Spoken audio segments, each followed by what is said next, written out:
আসসালামু আলাইকুম রহমতুল্লাহ। সম্মানিত মুসলিম জনতা, আজকের বিষয় হজ ও উমরা একত্রে পালন করলে কি দূর হয়। উত্তর: হজ ও উমরা একত্রে পালন করলে দরিদ্রতা দূর হয়।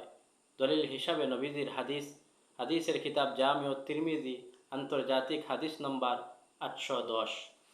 হাদিসের বর্ণনাকারী সাহাবী হজরত আবদুল্লাহ ইবনু মাসউদ রাদিয়াল্লাহু আনহু, তিনি বলেন, রাসূলুল্লাহ সাল্লাল্লাহু আলাইহি ওয়াসাল্লাম বলেছেন, তাবিউ বাইনাল হজ্জি ওয়াল উমরাতি, তোমরা হজ ও উমরা একত্রে পরপর আদায় করো।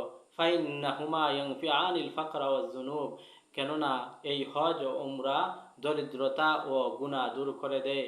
কামা ইয়ানফিল কিরু খাবাসাল হাদিদি ওয়াল যাহাবি ওয়াল ফিজ্জাতি, যেমনিভাবে লোহা ও সোনা রূপার ময়লা হাপারের বা কামারের আগুনের দ্বারা দূর হয়ে যায়।